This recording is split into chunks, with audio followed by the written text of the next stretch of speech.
সময় নিজের যেটা ভালো লাগে সেটাই করবি। বিদেশ যাইতে ইচ্ছা করছে, সব টাকা দিছি, এখন আবার যাবি না, এটা ঢং। তোর মতো স্বার্থপর আমি আমার জীবনে দেখি নাই। আমি দোয়া করি আমার শত্রুরে যেন তোর মতো ছেলে না। ছাড়। কি হয়েছে ভাইয়া? তুই যাবি না কেন? মা এত কষ্ট করে এত সব করলো, আর তুই এই সময় এসে বলতেছিস যে তুই যাবি না। ভাইয়া বল আমাকে কি হয়েছে? তোকে মায়ের কথা বলছিলাম না, হ্যাঁ, কেন যেন আমি মেয়েটা মায়ায় আটকে গেছে।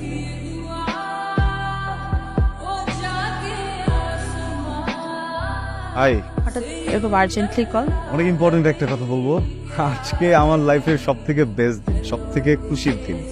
রিয়েলি? একটা গুড নিউজ আছে। আমারও আপনাকে একটা গুড নিউজ দেওয়ার আছে। তাই নাকি? আচ্ছা, আপনি বলুন। আমার বিয়ে ঠিক হয়ে গেছে। কংগ্রাচুলেশনস। Thank you. আমি আজকে কার্ডটা আনতে পারিনি, নেক্সট ডেতে কার্ডটা নিয়ে আসবো, ফ্যামিলি সহ আসবেন। আপনি কি যেন একটা গুড নিউজ দেবেন বললেন? ভিসা হয়ে গেছে আমার। Wow, congratulation. আমার যাওয়ার প্রিপারেশনের কিছু কাজ টাজ বাকি, তাহলে যাই। ওকে, সি ইউ সুন। মায়া, তুমি ফুলের মতো। Thank you. ভালো থেকো।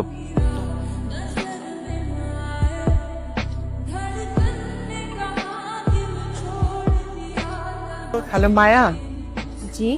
আমি আবিরের মা। তোমাকে একটা জরুরি কথা বলার জন্য ফোন করছে। আবিরের তো ভিসা হয়ে গেছে, কিন্তু ও তো বিদেশ যাইতে চায় না। আমার মনে হয় কারণটা তুমি নিশ্চয় বুঝতে পারতেছো আমি কি বলতে চাইছি। জি আন্টি, আপনি চিন্তা করবেন না। রাখি।